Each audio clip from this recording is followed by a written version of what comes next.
All right, guys. Hey, Andrew's here. Emile is here. We're here. We were running into technical difficulties with Facebook Live. I don't know. It's blue jeans and not doing it. So we just decided to go with something trustworthy and good to go with. And so we decided to go with Google Hangouts. Good old Google Hangouts is my bellwether. But you guys are in for a real treat today. Emile runs his company called Unforgettable Hotels. And he's a master hacker, growth hacker. He basically has mastered, he's got a really interesting background. He hails from the Netherlands, right? Lives in Indonesia, likes to travel the world, stays at all sorts of crazy hotels. From that, in his past lives, he helped coach students with in startups, right? Doing that, he was the director of Hello Zai or Zai, which was helping Chinese middle class travel, which is interesting. We'll have to talk about that.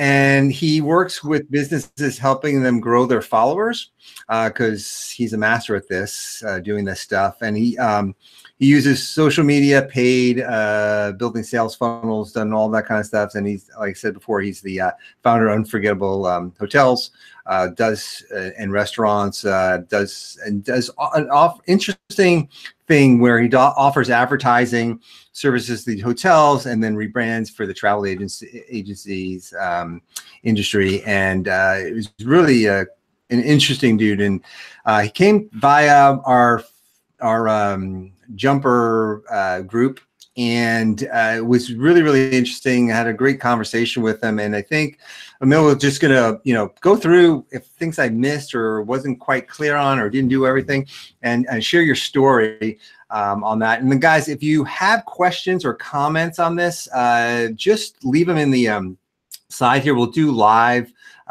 comments after we go through the stories of Emile walking through how he's grown and done his methods. And then he's also got a special thing that he's doing where he's going to do a course, I guess, and he's got people interested in that. So you might be able to hop on this limited time offer that he's got with this thing. So it's to learn from the master. So anyway, welcome. Thanks for joining. Fill in the blanks that I didn't get exactly correct, and we'll dive into things. Yeah. Well, I think it was a very complete brief overview. We had a nice chat last week, and yeah, I'm looking forward to do this. It's my first live chat, so don't immediately break me down when I make a mistake. But I'm looking very much forward to this, and thank you for giving me this stage as well to tell a bit more about what I've done. Cool. So yeah, let's go into kind of your background, so a little bit about how you came about doing Instagram, what you did prior to this. We don't have to go too deep, but prior to this, and then how you kind of found this interesting idea of creating content generator, got people and working very few hours and growing this stuff, and take us through that whole journey. Yeah. So, well, I will give a very brief summary of what I did before that. You already touched it. I come from the Netherlands. I worked in Amsterdam at a startup studio, where as an entrepreneur, I joined different multinational corporates like Booking.com, for example. That's where I started developing my passion for traveling. And after that, I had my own company also in social media, but this was only Chinese social media. And then in 2017, I moved to Singapore. I joined a tech startup, and I worked there as a growth hacker. And that's where I really learned to approach things like Instagram from a different angle and with a different, more experimental approach. And that is also when the real growth on my own account started to happen.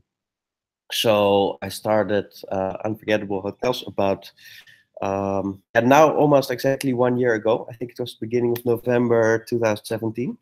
And actually, the main purpose of the account initially was to see how I could grow an account as fast as possible, because there are a couple of options or a couple of ways the Instagram platform is structured, like the Explore page, for example. And there is no other social media platform, in my opinion, where it is as easy to grow fast and like really reach large audiences for free completely. And yeah, that, so I was very interested in seeing how I could could get more out of that. And well, that has taken a lot of experiments, but yeah, I enjoyed doing the experiments, and now the results are quite good. I still hope that in 2018 I can double, like, or in 2019 I can double again. But now this month we are on schedule to grow with a bit over 15,000 a month. We're a bit over 500 followers a day, and yeah, so that's the story behind it. And then what you said, yeah, the current so the network, creators network, huh? You wanted to Well, I mean, here's the thing. I mean, I wanted just to see how fast things are growing. Okay, so I looked at your site on, I think it was Monday, like 84,000. Today, I think it was 80, either the weekend or today is almost at 87,000. I mean, that's yeah, amazing. Like the growth on that, like you were telling me, where you're growing like 12,000 followers a week is quite amazing yeah, on that. And the way that you were doing it was quite interesting. So in a sense, before we get into like the whole growth and how that was kind of doing, what was the whole purpose behind your doing the hotel? I mean, you had a passion, right? I mean, pretty yeah, much, is that you were telling me, right? yeah, definitely. The best way to start or to do anything is, of course, if you like what you're doing. And I am very very interested in these very high-end hotels and resorts, and I just like it. I have worked during my youth a lot in different kinds of hotels, so and booking.com. So I was very interested in travel and hotels, and that is why I picked this niche to start with. And the yeah and what comes on top of it is that a lot of people, when they start on Instagram, for example, they would pick a niche and they would say, okay, I'm going to do travel. And what I find is that when you go into like a sub niche, so because travel is so big, and if you post a photo of winter sports one day and a beach next day, then your page it's about travel clearly, but it's not really going anywhere, because a lot of people that like winter sports are maybe not that interested in the beach, and vice versa. So I decided, okay, I'm going to pick high-end luxury hotels and resorts in mainly Southeast Asia. Sometimes I go outside of Southeast Asia as well, but mainly Southeast Asia because I'm located here as well. And yeah, that is how I decided to come up with this niche. Yeah, and what was interesting before, so when we were talking, I don't know, last week or something, is that you actually worked for Booking.com, right? And Yeah. that was a very interesting way on how they grew their site. So can you give a little insight into like just a sort of brief window of like how Booking.com actually worked as a site? Yeah, so what we did at Booking.com, I was hired by Booking.com as a party that they outsourced their innovation project to. So when they said, okay, at Booking.com we have only one objective, and that is to optimize the number of bookings on our website. And everything else is a distraction, so we don't do it inside our own brick and mortar, but we have to outsource it to another company. And that is where I was in a team with the former founder of Booking.com, actually, Geert-Jan Bruinsma, who up till today I still regularly speak. And yeah, there they said, okay, we see that Airbnb, this is in 2004, 2015. So they were, yeah, looking at what was going on around Airbnb, and they said, okay, we want to do something like this as well. So they hired me and a couple of others as lean startup experts slash lean startup entrepreneurs to do a lot of these kind of experiments, come up with with 3 concepts, I think, of which one was pitched and then brought to the next level by a different team. Is that what you were Emile? Yeah. Because I mean, it kind of leads into how you came in, I think, with sort of, the Unforgettable Hotels, in that sense where, you think of these Booking.com type of sites as, aggregated, and it was very small where they outsourced most of the stuff, which was kind of amazing on that story. So, in this, so as you travel through this journey of creating this, I mean, was the motivation that you didn't want to work a lot of hours, but you wanted to get high growth? I mean, is it more on the side of, now that you have all this growth, was it selling leads? And like, what were you thinking about in terms of the monetization of the yeah. Well, to be completely honest, when I was starting it, I still left it open for how I would like to monetize it. And there are probably, if you are, for example, like a Shopify seller and you already have a product, then you're going to build your brand around that product and your audience. Then you have a clear objective and you say, okay, I want to build a big audience and then send traffic from here to my Shopify shop or immediately sell through the Instagram page. And I didn't really have something like that. So my first idea was to send traffic from my Instagram page to a landing page, which I had filled up with a lot of blog kind of content so people could find more stuff about their hotels. And then there was these Booking and Hotels.com affiliate links. So that would be the first option for me to try to monetize. And yeah, that did not work very well because what happens is when you offer holidays or overnights accommodations, then you are offering a product that's there's not always a demand for this. So when people land at my site, 99.9% of people did not have the need for a hotel at that time. So they liked the site and they click around a bit. But the next time when they were actually going to book a hotel, yeah, it was probably not on the top of their minds, or they just prefer to go to Booking directly or to a different kind of site. So there's always this gap between Instagram page and then like a black box, and then they book their hotel and not through me. So I did not really monetize this audience. Besides a few bookings. So yeah, then we started looking at different other kinds of monetization possibilities, and from there, yeah, again we have tried a lot of different kind of things, and still are experimenting with different kind of things as well. Right. Cool. All right. So now, as you were doing this, you sort of came into this way of this mindset that you're on, or you sort of through trial and error and just sort of growth hacking ideas.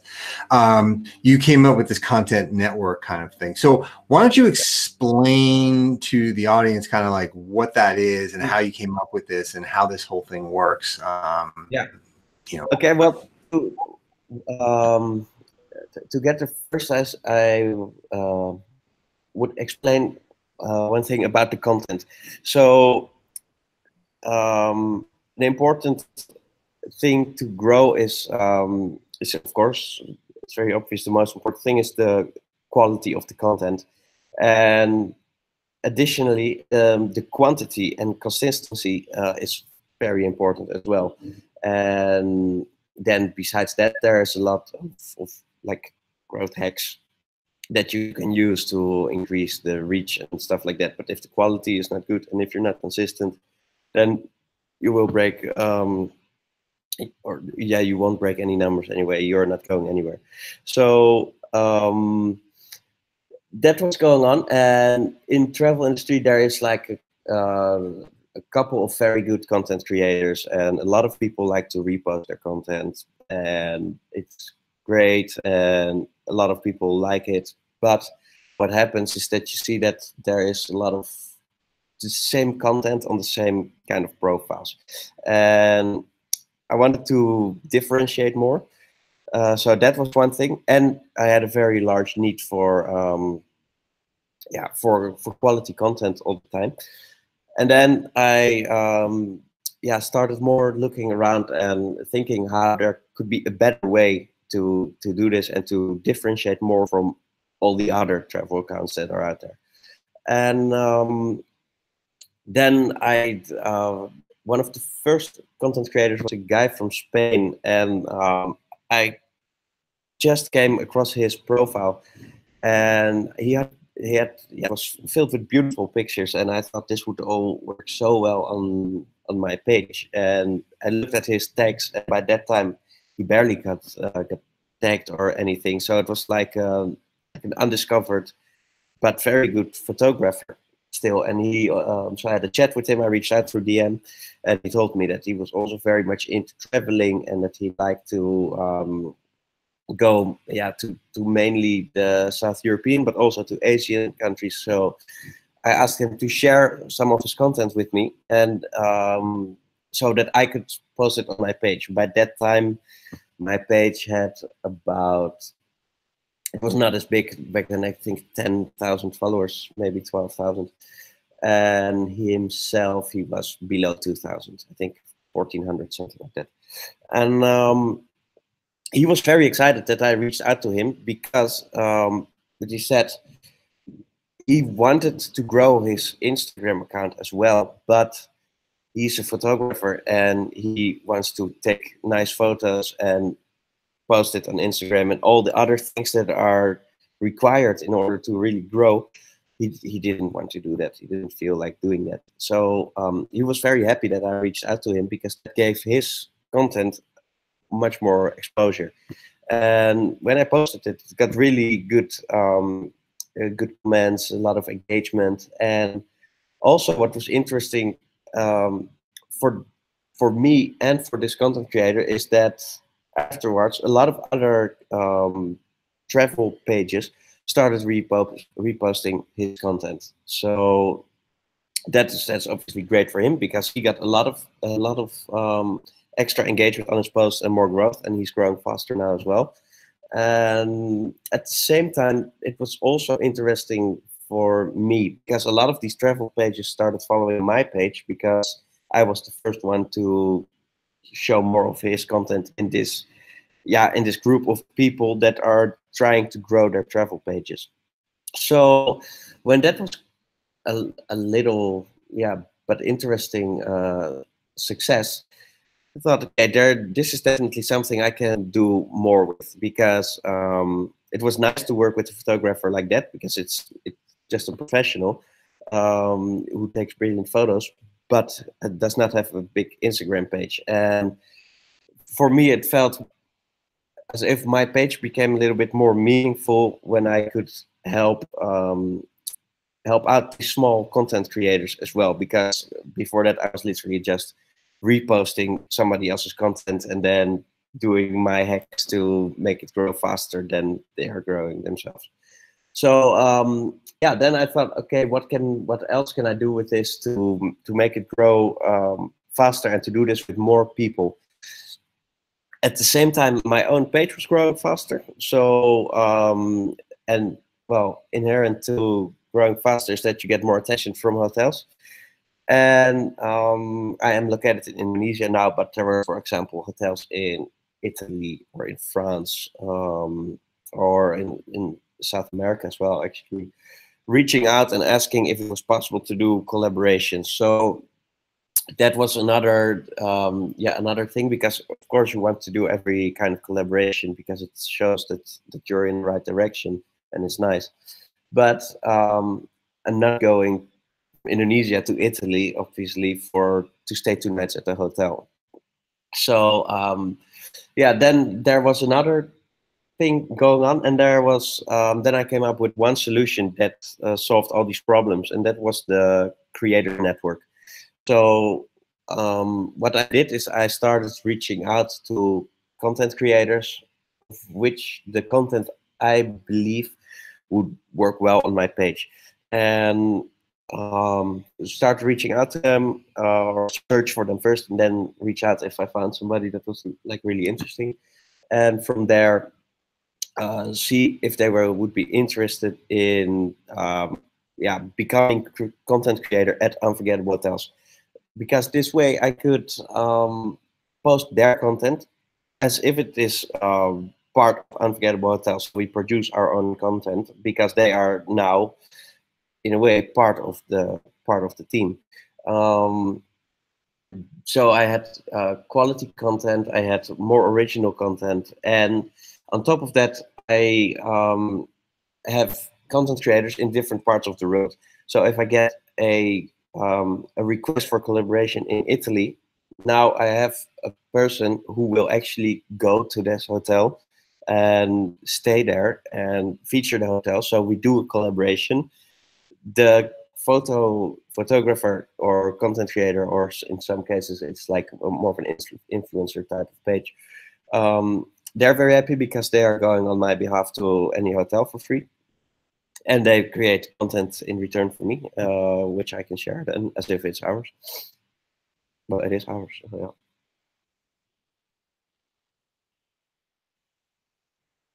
Sorry.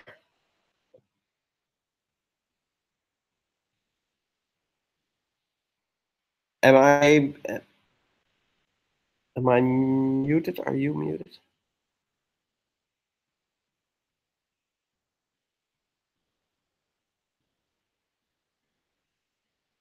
I don't hear and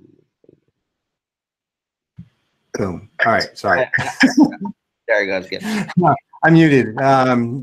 We do this muting thing because otherwise any noise, Google basically moves you back and forth really fast, so it gets you dizzy.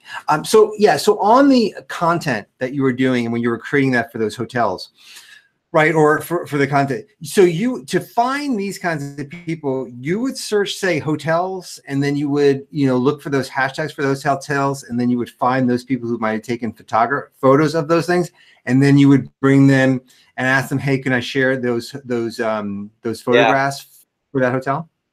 Yeah, but I gotta say that is the most time-consuming part, though, because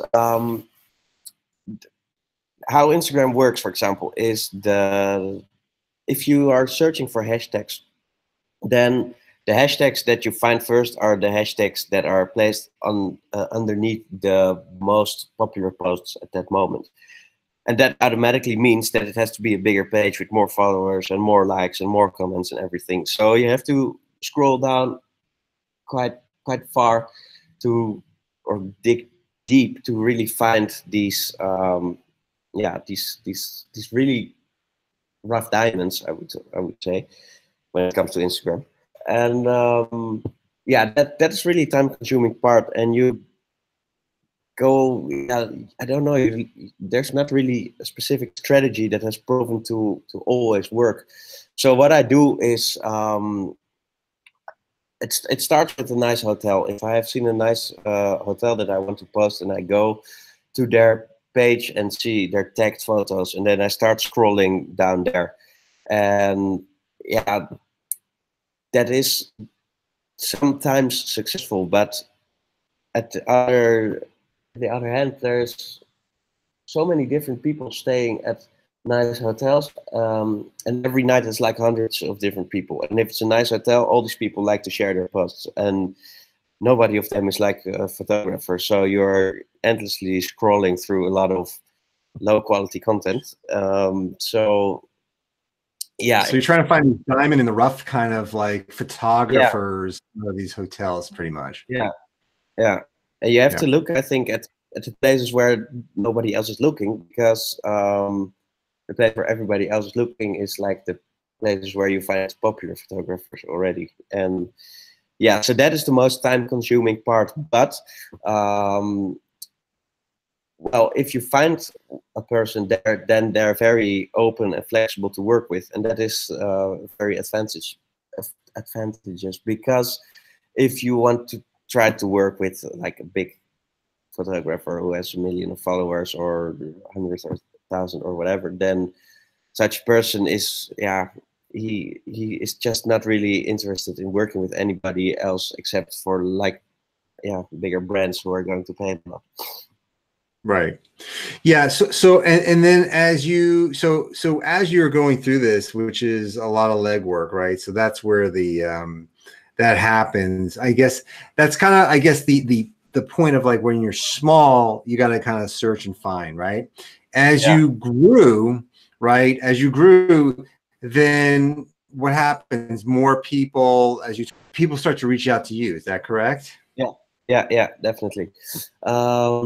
So when you grow, then, and that still happens. That happens a lot now, actually, is that people are finding you, and they, I don't know why, but maybe they just send out their requests to be featured to a lot of pages, or maybe they have seen that I have featured small pages in the past.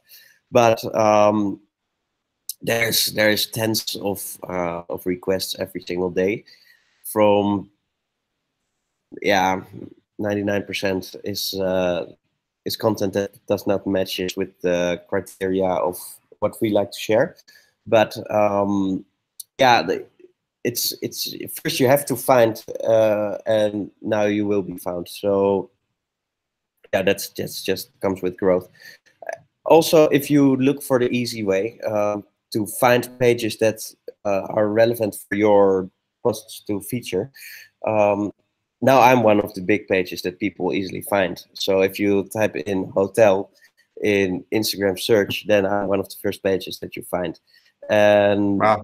so that is, yeah, how So did you probably. come up with like hashtags? Do you come up with like, I mean, so when you're doing this and you're creating this, you probably have your unforgettable hotels as a hashtag, but do you, do you come up with 30 hashtags, different things like when you're doing this and then they start to get popular, and do you develop like one Yeah. landed hashtag? Well, there, the hashtags is I have a couple of ideas on that that are, yeah, which are my learnings. So first thing is that where everybody starts off with the hashtags, including me, is that you think, okay, I just need to take big hashtags, because big hashtags, a lot of people use them, so a lot of people see them, and then that's what I want. So you start using travel and photography and these kind of hashtags that have like millions of posts already. And well, what happened then is that I did not reach anybody through my hashtag, because the place that you need to reach in order to be seen by people in the hashtag section is the top section of the top posts. And you only reach that if you are competitive with other top posts that are there based on engagement. So if I want to go at the top of the photographer or the travel hashtag, which has hundreds of millions of posts, then you will only be visible there. You have like tens of thousands of likes and comments and saves and shares. And I didn't have that. So I thought this is not working, and then started to go lower and lower until you reach the top of hashtags, which at least you can reach the top section. But then you get some more specific hashtags like hotel photos in south of Italy, and that is very specific, and that is also something that not many people are actually looking for. But at least some discovery. Some people reached it reached some people when I did that. So after that, I thought, okay, these hashtags. What is really going on there? And if you look to it from a user point of view, um, you see that, yeah, the hashtags, it's like keywords what you use in Google. So what relevant searches do people make in Google that could be relevant for the niche, or that I want to be found with in Instagram? And from there, I started to only use, well, not immediately, but slowly it moved in a direction that I only started using locations and destination names, because it seemed that that was what people were really looking for. So yeah, that worked very well. And I thought I have to make it more specific to constantly reach the top section all the time. So I made for every country where I post about a set of about 30 hashtags. Is this still going?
Are you there? Right. Yeah. Okay, cool. I don't know what happened just there, but it like completely froze up. So anyway, Oh, so we're back live, which is really great about Facebook. Let me move my picture so I don't look like I'm looking at a bird here over to the other screen. Okay, perfect. I don't know what happened just there, but but it just like completely froze, and that was really weird. So so anyway, where were we? We were talking about the content and the creators, right, and finding that stuff. So let's pick up where we kind of left off, I think. And yeah. I think I was, well, I don't know which part you missed, I have to say, because I was talking about hashtags, but yeah, I think that's where we left off. The hashtags is where we left off. They were talking about millions for, I mean, I remember you were talking about millions of hashtags for like travel or things like that. Yeah, yeah, kind exactly. So that's what normally the everybody who has not tried out different things is just going into these hashtags, and that's pretty much useless because you will never reach the sections of where the hashtags are shown in Instagram if you are not a significant account. So then I thought that what could I use? What kind of hashtags could I use better to be to reach more people and to be seen by more people? So I approached it from a keyword point of view, how you use keywords in Google, and yeah, that using names of destinations. And now, if you look to my hashtags, I have for every destination that I share a hotel about, I have a destination set of hashtags, varies 25 to 30. And for example, if the hotel was in Bali, then I would have 10. I would have Bali itself, but Bali Daily, Bali Living, Bali Life, those kind of things. Okay. And then besides that, I would use. Let me ask you something. How do you know how those hashtags are doing? Do you use a tool for that, or is it kind of just like you're using Google? I just looked it up in Instagram itself. So what I do is first of all I would use Bali because the hotel is in Bali. Then from Bali, I look, okay, this post has or this hashtag has about 60 million posts. How many engagement or what kind of engagement do posts in the top section get? Then I see, okay, the average here is about 3,000 likes, 100 comments, and yeah, that is about the average. And then the highest has maybe 10,000 and the lowest maybe 1,000. And then I would be as honest as possible to myself and say, okay, am I competitive for this top section with the normal amount of engagement, average amount of engagement that I get on my posts? And well, if the answer is yes, then I would add it to the ad set. If it's no, then not. And then from there, you can, Instagram gives you suggestions of related hashtags. So from there, I would just tap on all these things and do the same, repeat the same thing that I've done.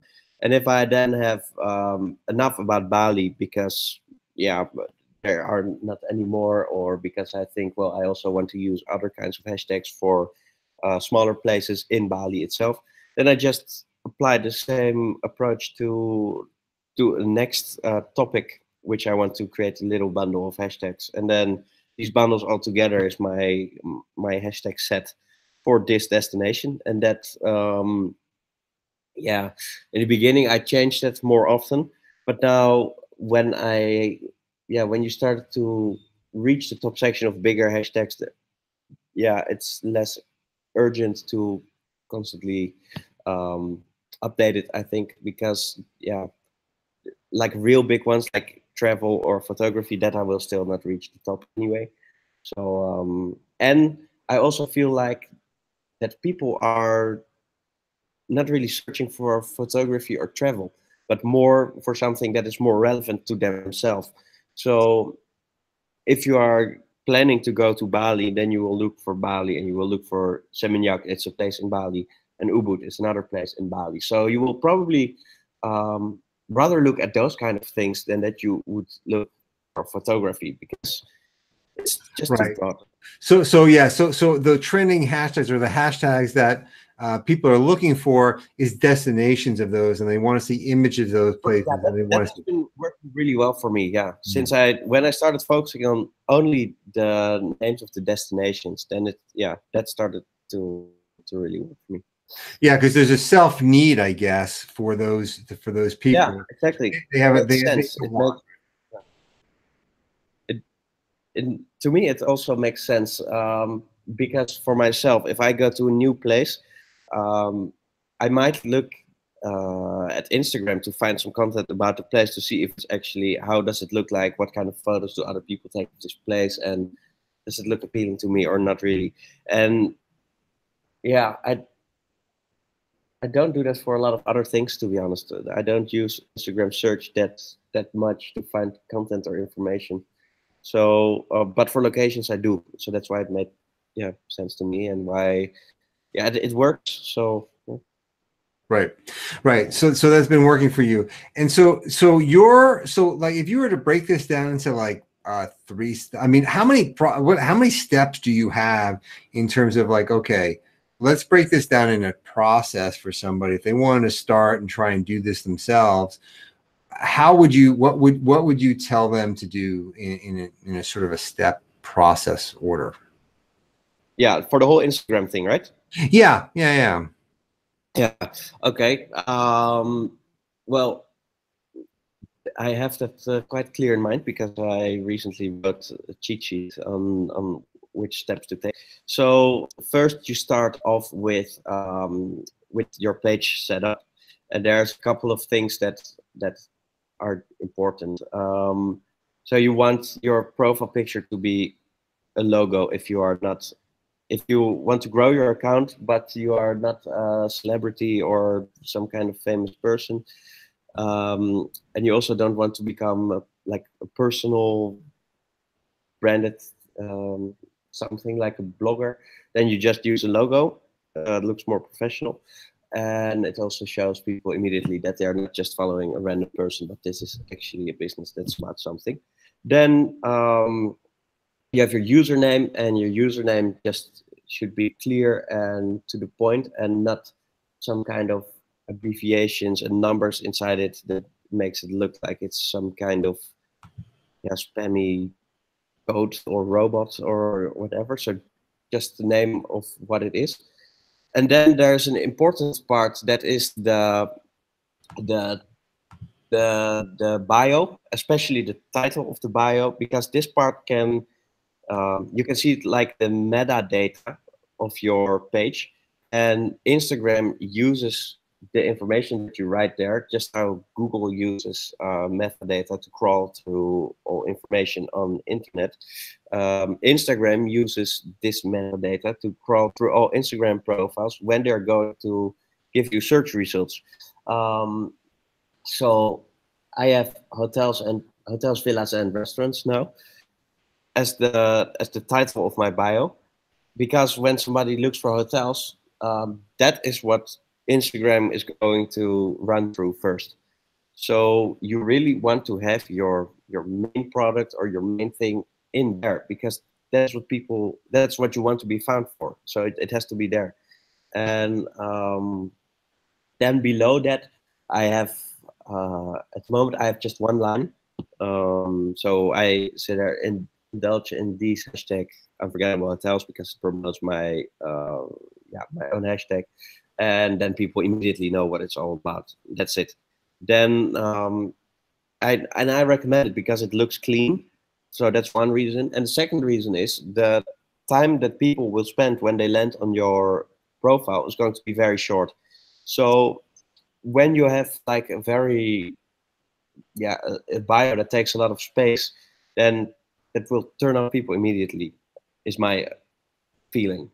And it's not only based on assumption. I also have seen it and have experienced it. So just a clean one line about what you're doing. And if you have a promo or something and you use the link in your bio, then you write one call to action pointing down or whatever to the link, and that's it. Just to keep it clean. So that's for the setup. Then what also, yeah, a part. Well, I told about the niche and picking a sub niche, so you become more relevant. Then when you really go into the posting, there I would say are three main most important things. One is the first thing is the quality of the content, and this is also another thing that I've experimented with a lot. And what you have to keep in mind here is that taste is very subjective. So a post that you like a lot is normally the post that you would share on your page, because you think this is so nice, this is beautiful. And I have had more than once that I posted something and I thought this is going through the roof. This is the most beautiful post that I've ever shared. And then it was quite a disappointing results actually. And so that made me realize that if you want to have a more stable growth, then you should base your decision making not on subjective things like what you personally feel about a photo or a video, but about more, yeah, more facts. So you can look at big pages that are comparable or in the same niche as you are in, and then you will scroll through their post and you see, okay, this photo gets 5,000 likes, this photo gets 5,000 likes, this gets 4,000, this gets 12,000, and then the rest 4, 5, 4. So you see, okay, this post apparently is doing much better than other posts. That means that this one has proven in the past, based on the numbers, that it actually works, that a lot of people like this. Even though I might not like it myself, I will prioritize that post, and 9 out of 10 times that works very well. So it's like a content research in which you are more, yeah, in a way more data driven actually than emotional about content. And data driven is a bit heavy to say because you only look at these things like comments and likes. But well, at least it's data. So yeah, so that is the first thing, very important. Then the second thing is the engagement. So in order to have your post reaching more people and ultimately to reach the explorer page of other people, you want your post to get as much as possible engagement. And there are a couple of things that significantly help you to get more engagement. So the first thing is to write a call to action in your caption. And there are two things to keep in mind. You want to make it easy as possible. So if you ask somebody, you show a photo and you ask somebody, what do you think about this? Then somebody would probably not reply. And if you say double tap or like, if you like this, then you will get definitely more likes. But if you can add a hashtag, not a hashtag, a caption that goes, what I also explained with the hashtag strategy, in which you are really going to look at how does this benefit the person who is seeing this on his timeline, then you can come up with something that's more meaningful again. So there was a post a little while ago. I posted on Friday afternoon, and it was about the restaurant, and I did a hashtag. No, it's a hashtag. And I did the caption, and I wrote, "Tag a friend you want to take out for dinner this weekend." And that got so many comments and hashtags from different people, because I guess it's, yeah, you suggest somebody to ask somebody out, and it's a very easy almost like an excuse to tag a person you haven't seen in a while, or I don't know, your spouse or your girlfriend or anybody that you like to have dinner with. It is urgent because it's about the coming weekend, so people will actually do it, because if they don't do it now, the weekend will pass by and they might have to wait another week. So yeah, you give people really good reason to comment on your post. So that is one thing to increase engagement. And additionally, there is engagement groups, and engagement groups work as follows. You have different accounts in the same niche. They are in an engagement group, often on Instagram or Telegram. And when they posted something, they share the post in the group, and everybody in the group likes and comments on this post. And this helps you get a lot of engagement immediately after posting. And the more engagement you get soon after you post, the more relevant Instagram thinks your content is, and that way more people will get to see it on the Explorer page. So yeah, so that's a very important thing, and I do it now. I'm scaling down because I needed less than I used before. But in the beginning, I was in like 30 or 40 engagement groups with 20 accounts in every group, and that does not equal 600 saves and comments on a post, but close to 80 to 100, I think.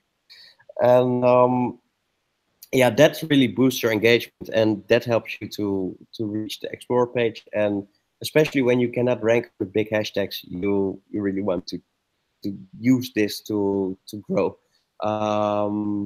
Yeah, and there's a lot of people who have problems with it, and there's always a lot of yeah, myths, and everybody has a lot of opinions about it. But one thing is for sure, it works. So so on that the Explorer thing, I mean, do you need to have, I mean, if you have a large following like you probably get up there a lot more. If you're just starting out a page, it's going to probably not happen that quickly, I would assume, right? Well, the Explorer page is different for everybody. So you read the Explorer page of the okay, how to show this. You have your account, and then you have your followers and the engagement group. And if a lot of these people, so your followers, engage with it, then Instagram say, okay, a lot of people find this content interesting, and they show it to the friends of the ones that engage with your content. So if that is small accounts that do not follow a lot of people, they can still, on quite okay scale, reach people on the Explorer page, actually. Yeah. Interesting. Okay. Now, what about stories? Do you do anything with stories? Do you find those engaging, or what's your take on those? Yeah, the stories are, I'm using them more and more now. The problem is with the stories that you need to have this, like the portrait mode content. Yeah, you can also use the smaller photos, but I don't like how that looks, and I want everything to look really good. So yeah, I start to use it more and more. Also because I now have a lot of content creators. Last week, a couple more joined, so it's easier to get like nice background photos or videos. But stories actually are really good as well. So what I just told you before we started, yeah, not last night. Tuesday night, I posted. Sorry, I'm in Indonesia, so for you that was Tuesday morning. I posted like a question: who wants to learn more about Instagram? Submit your username and then the question box, and that brought me yeah, in 24 hours 100 people submitted their username they want, and then I sent them like 3 tips on how to grow on Instagram with a link to my messenger bot. And yeah, that just in 24 hours added 100 subscribers who are interested in travel industry, really interested in growing their Instagram account. So they're just leads, and yeah, in Instagram you don't sell yet, but it is like for traffic, it's great, and especially to send people from Instagram to Messenger, that goes so easily because it's all Facebook, and yeah, just a link in the DM and it opens in the app completely. So you don't have like this pop-up screens, but it just opens the app. So that works very well, and that's what I do with stories. And what So also is let me ask you something. So when those people contacted you, you then just DM them with the messenger link. Is that correct? Yeah, yeah. So I made like yeah, an image with 3 tips in it on how to grow your Instagram accounts faster, and then I had like a small text. Hi there, thank you for reaching out.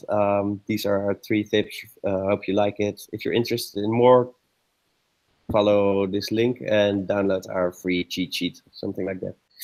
And yeah, so yeah, that's how you get them into the messenger bot. Yeah. Okay. So Okay. yeah. So that's one thing for the stories. And what I'm starting with this coming weekend is to do live stories and to put my own face a bit more behind the brand. So yeah, the thing that now my page is lacking is that you have this no like trust is buy principles, and people know my page. I send about 15 messages to random people every week to see how they are feeling about the page, and they really like it, and everybody is very interested and like to talk.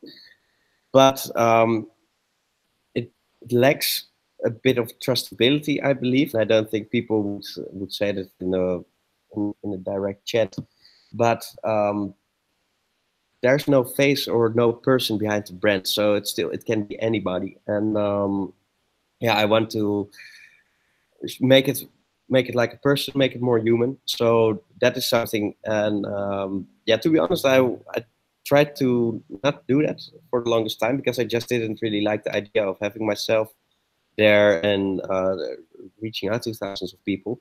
But it's definitely a good way to go because people like to see people, and it's very engaging. And yeah, it's just another way to get attention of people. So to stay top of mind, to bring your message across again. Yeah. Right. Cool. So those would be the steps to go to sort of grow your account. Well, that are the 3 most important things to grow your to grow your engagement. And then besides that, there's a lot of other different things which are definitely important as well. So what about so if you were doing, because those are pretty awesome tips. I mean, I think that's the key. I think for most people, I think these 3 things are what they got to start with, and then they can learn to do the next steps, right? Wouldn't you say? Yeah. So the one other thing that I wanted to add here, because I know that's very hard, a big challenge or big step it seems to be, and it was for me as well. But how Instagram works is the more reach you get, the more followers you get. That's just a fact. Because the more people you reach, the more potential followers, and among those potential followers, a couple of people will actually follow. So for me, about 1% of the people that I reach converts into a follower. And yeah, it's getting a bit less now, but that's because I'm generalizing a bit more to reach faster. Okay, it's details. About 1%. Yeah, so that's one thing. And if you post once a day, you might reach 5,000 or 10,000 people. And if you post twice a day, you reach 10,000 to 20,000 people. It just doubles your growth. And a lot of people think or feel like people will get annoyed by seeing their page all the time, or it will be too much. stuff like that. But a friend of mine who has a very large page as well told me, he said, just try it for a week and you will see that already after a week it works. And it for me started working the next day already. I just doubled my growth, literally. So before that I was around 5,000 followers a month, and then I posted twice a day and the growth doubled. And on top of that, it's not because people like my page so much that they are willing to like 2 posts a day. It's because you reach so many people, and you reach people in the US, but also in Asia. And when my first post comes up, people in the US are asleep, and that targets a different area of the world. It's more Europe actually, and Middle East and Asia. And then when the second post comes up, that is like prime time US. I could even add a third post because now my second post is prime time for US East Coast, and I also have a lot of followers West Coast. So I could even add a third one and still not bother people too much. So yeah, I think automatically Instagram manages. Yeah. That. So you're saying that like people who just post once a day, you get some reach, but if you're doing 2 or 3 posts a day, it really helps in the algorithm. Yeah, definitely. Okay. Well, that's helps a lot.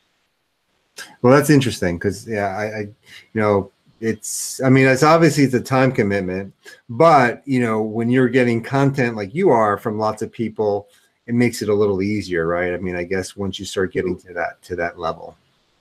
True, but if you use the data-driven approach that we just discussed, then you will still be able to get more content. And even if you sometimes have a post that does not work well, it is very easy in Instagram to forget that you are talking about real people, because sometimes I have a post and it only reaches 20,000 people that outside of my followers, and then I'm a little bit disappointed because compared to the numbers in Instagram, it's very low. It's way below my average. But if you imagine that 20,000 people it's like a stadium full of people, so it's so many people that you still reach. So yeah, and if you don't do that post for 20, which takes maybe 20 minutes, including the groups, then you wouldn't have had that. Right. Yeah. I mean, I guess you think about 20,000 people going to a stadium and you're filling it with people watching it. That's pretty big. So that works on a national kind of base level, right?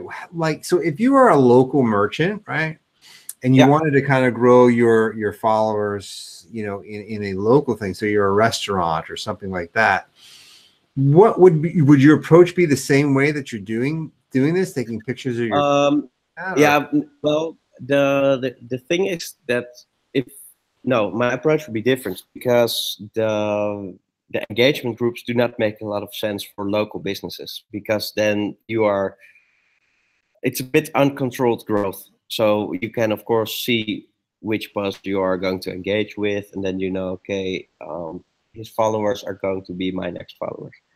So then you can choose it a little bit, but not completely, and you will easily you cannot control what's going to happen if you use those engagement groups. For example, a couple of months ago, I overnight got 2,000 followers from Kuwait, and they all have Arabic written names. So when I woke up and I looked at it and I was scrolling down, I thought, what the hell is going on? And not a problem, but it was so strange, because I did not have to do anything, but via a large account there had found me and shared it, and a lot of people liked it, so they started to follow. And yeah, that can happen anytime, and when you're using engagement groups, these kind of things will definitely happen more easily. So yeah, then you're not focusing, or then you're reaching an audience that's not relevant to your business. So yeah, I would go a different direction. I would use Instagram story ads, uh, targeting locally, because they are underused at this moment. It's very cheap and yeah, very effective. So you would do Instagram story ads in Yeah. Facebook Ads Manager and run story ads. So would you be doing things where you're promoting whatever, a discount to a place, or come in and have a happy hour night with us, or whatever kind of things? Or would it be more on the pictures that you're posting of like, here's, whatever food porn? I would now I would always try to capture the people. So if you are just offering a promotion, then they say, okay, thank you, I take it, and I go there, and then after that, then we're done. So I would, now my favorite strategy at the moment is to lead people to a messenger, to messenger software. For example, if you have a restaurant, for example, in well, let's say you're in Los Angeles, right? So you have a restaurant in Los Angeles. Maybe you want to target tourists. Then I would say a couple of miles around the restaurant, say, okay, 3 nice for the top 8 things to do in Santa Monica. Is in Los Angeles, right? So top 8 things to do in Santa Monica. Swipe up and give you an overview what's on today, so that they really have this urgency to do it. And then yeah, you give them free content if they opt into your messenger, and then maybe on the 6th or the 5th or the 4th or whatever place you have in mind, you would promote, okay, this is a restaurant that people really like and they have unforgettable experiences here. By the way, we have a coupon code if you make a reservation before 3. So something like that. Yeah. So if you were the restaurant, would it be just some page that's not connected to your restaurant, or it would be, and you would run an Instagram story? Your Instagram story is 8 things to do in Santa Monica, and in there it's like find those 8 things, but before you get those 8 things, you're asking them to join Facebook Messenger. Is that kind of how that would work? Well, it would be, the ad would lead them to Messenger directly, so that would be just an immediate opt-in, and yeah. Right. Okay. So you would run an ad to a Facebook Messenger, and then from there, for local businesses.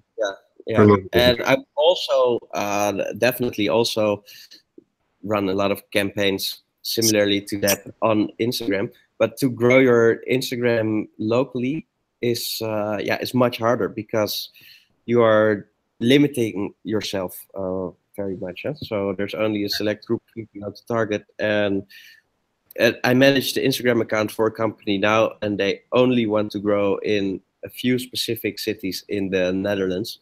So yeah, then it goes very slow, and then the approach would be completely different, because there you really want to, the people that you got, you really want to engage them so much that they really are going to talk about you with their friends outside of Facebook. Right. So that would be kind of like local contest, and bring a friend in, and all that. Local event, really staying close to the people, actually. Yeah. Right. And I guess you would, if you have your restaurant or your thing, you would obviously promote that with a tabletop or a card, join our Facebook, join our Instagram, and you could win whatever kinds of things like that, I guess, as well. So that your customers are coming in, right? Yeah. All right. Yeah. Awesome. Well, this is awesome stuff. So Now, I know you talked about that you're going to start doing a course. I mean, you were like put that thing out there. So if people want to get in touch with you and maybe sign up for your course and teaching them and taking them through this training, how's the best way to go about doing that?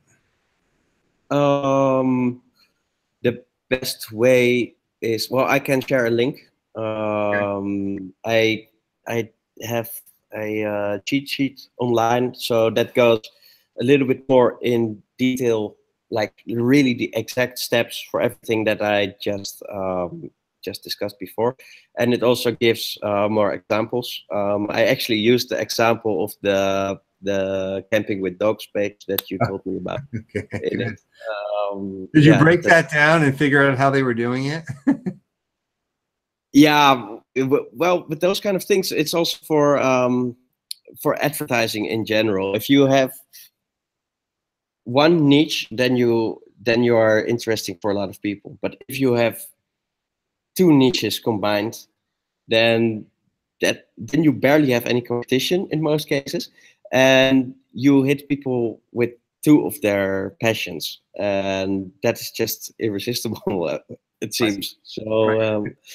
Yeah, so that works really well. So I use that as an example, and to how to determine your niche and sub niche. Yeah. Oh, cool.